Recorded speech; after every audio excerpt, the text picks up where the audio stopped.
అందరికీ నమస్కారం అండి. చాలా సంతోషంగా ఉంది ఈ రోజున కళావేదిక ఎన్టీఆర్ అవార్డ్స్ ఈ కార్యక్రమాన్ని ఇంత చక్కగా నిర్వహిస్తున్నటువంటి కార్యకర్తలకు అందరికీ కూడా నా హృదయపూర్వక అభినందనలు తెలియజేస్తున్నాను.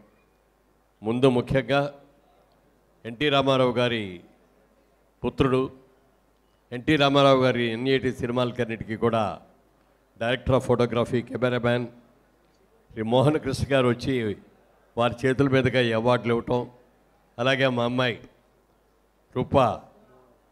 మోహన్ రూపా ఆవిడ కూడా వచ్చి పర్సనల్గా వచ్చినందుకు ఆవిడ కూడా మనస్ఫూర్తిగా అభినందిస్తూ, రామారావు గారి పేరు మీద ఈ అవార్డులు పెట్టడం అనేది చాలా గొప్ప విషయం అండి. నా అనుభవం చెప్తాను ఆయనతోటి.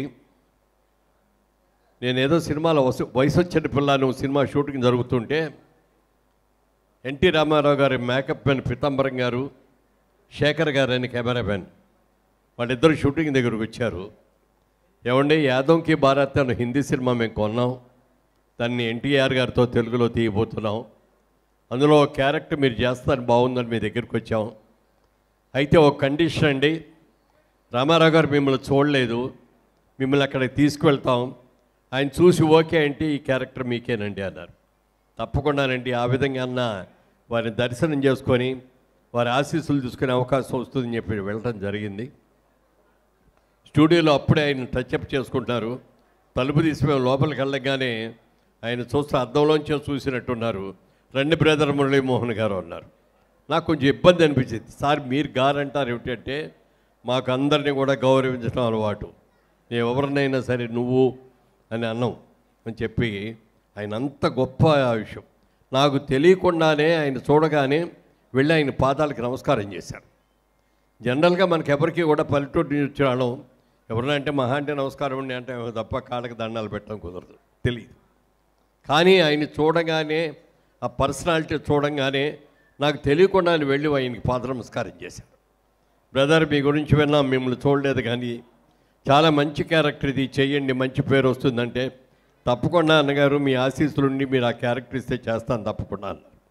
నాకు ఈ సినిమాలో హీరోయిన్ లేదు, డ్యూయెట్లన్నీ మీకే, అలాగే మా బాలయ్య బాబు ఇంకొక స్టేజ్ సింగర్గా యాక్ట్ చేస్తున్నాడు, ఉన్న పాటలన్నీ మీ ఇద్దరికే, మాకేం పాట కూడా లేదు అన్నారు. అది చాలా ఆనందం, అసలు మైమరిచిపోయిన క్షణాలు అవి.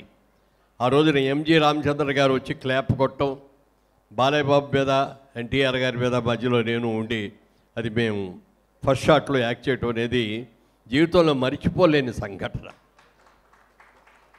అలాగే ఆ సినిమా దాదాపుగా 2 నెలలు షూటింగ్ జరిగింది.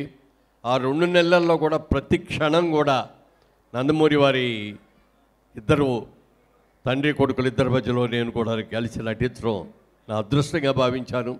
సినిమా పెద్ద హిట్ అయ్యింది. నేను అందుకున్న మొట్టమొదటి షీల్డు అనందమల అనుబంధం చిత్రంతోటి అందుకోవడం జరిగింది. అప్పుడే పైకి వస్తున్న నన్ను చాలామందికి నా పేరు కూడా పూర్తిగా తెలిసేది కాదు. కానీ ఎక్కడికి వెళ్ళినా కూడా ఎన్టీఆర్ తమ్ముడురా అన్నదమ్ముల్లోది, ఆ ఎన్టీఆర్ తమ్ముడురా అన్నది ఆ కుటుంబంలో నేను కూడా ఒక పార్ట్ లాగా అయిపోయి, ఆ తర్వాత వారు కొన్ని సినిమాల్లో కూడా నటించడం జరిగిన తర్వాత మేమిద్దరం కూడా, ఆ తర్వాత ఆయన పార్టీ పెట్టగానే మేము అందరం కూడా దగ్గరికి వెళ్ళి, అన్నగారు మీరు ఎంతో డిమాండ్ ఉన్న యాక్టరు, మీరు కాల్ షీట్లు ఇస్తే ఎంతోమంది యాక్ట్ చేయడానికి కూడా ముందుకు వస్తారు, ప్రొడ్యూస్ చేయడానికి కూడా, కానీ మీరు అన్నిటినీ కూడా వదులుకొని ఇన్నాళ్ళు ఈ ప్రజలందరూ కూడా నన్ను అభిమానించారు, ఇప్పటి వరకు నాకు అభిమానించిన నా ప్రేక్షకుల యొక్క మంచి చెడులు బాగోగులు చూడటం కోసం నేను రాజకీయాల్లోకి వస్తున్నాను అని చెప్పి వారు ఆ మాట అంటూ కూడా జరిగింది. ఆ తర్వాత ఎన్నో సందర్భాల్లో మేము ఆయన్ని కలుసుకొని, అన్నగారు మీరు ఒక్కరే తిరుగుతున్నారు, మాకు ఏదైనా చెప్తే మేము కూడా వస్తాం ప్రచారానికి అని అంటే, బ్రదర్ మీరు ఎవరు కూడా రావద్దు, అక్కడ ఉన్నది ఇందిరాగాంధీతో పోటీపడి నువ్వా నేనా అని మేమిద్దరం కొట్టుకోవాలి, ఆవిడ కనుక నేను ఓడిపోతే నా ఎంత చూస్తే ఎలా చూస్తూ కూడా నాకు తెలుసు, అందుకని ధైర్యంగా వెళ్తున్నా, అవసరం ఉన్నప్పుడు మేము పిలుస్తాను అప్పుడు వద్దురుగానే అని చెప్పారు తప్ప మమ్మల్ని రానివ్వాల. తర్వాత ఆయన ఎన్నికల్లో నిలబడటం, పార్టీ పెట్టిన 9 నెలల్లో ఇంతవరకు భారతదేశం కాదు ప్రపంచ చరిత్రలో ఎవరు కూడా ఒక పార్టీని పెట్టి కేవలం 9 నెలల్లో పార్టీ అధికారంలోకి తీసుకురావటం, అంతేకాకుండా కాంగ్రెస్ పార్టీ లాంటి ఒక పెద్ద పార్టీని మరి డిపాజిట్లు గల్లంత అయ్యేటట్టు చేసి అధికారంలోకి తీసుకొచ్చిన ఘనత ఎన్టీ రామారావు గారికి దక్కింది. ఈ రోజు వరకు కూడా ఆ క్రెడిట్ ఇంతవరకు ఎవరో ఒక్కళ్ళు కూడా దాన్ని దాటలేదు. అలాంటి అద్భుతమైనటువంటి మహానుభావుడు ఆయన రాగానే కూడా ఆలోచించింది, అందరిది అన్నపూర్ణ లాంటి ఆంధ్రదేశంలో అన్నమో రామచంద్ర అనే మాట వినపడకూడదు, ప్రతి పేదవాడు కూడా 3 పూట్ల కూడా భోజనం చేయాలి, చక్కగా ఒంటి నిండా బట్టలు కట్టుకోవాలి అని చేనేత బట్టలు సగందారికి ఇవ్వటం కానీ, ఇళ్ళు విషయంలో కానీ ఎన్నో పేదవాళ్ళకి ఎన్నో అద్భుతమైన కార్యక్రమాలు చేశారు. ఒకరోజున ఆయన ఫోన్ చేశారు, అప్పటికి మేము మెడ్రాస్లోనే ఉన్నాం అందరం. అన్నగారు ఇక్కడి నుంచి ఫోన్ చేసి, బ్రదర్ ఎక్కడున్నారు మీరు అన్నారు. సార్ చెన్నైలో ఉన్నానండి అన్నాం. రేపు మార్నింగ్ ఒకసారి రాగలరా ఇక్కడ హైదరాబాద్ అన్నారు. వస్తాను సార్ అని పొద్దున్నే వచ్చి అడిగాను.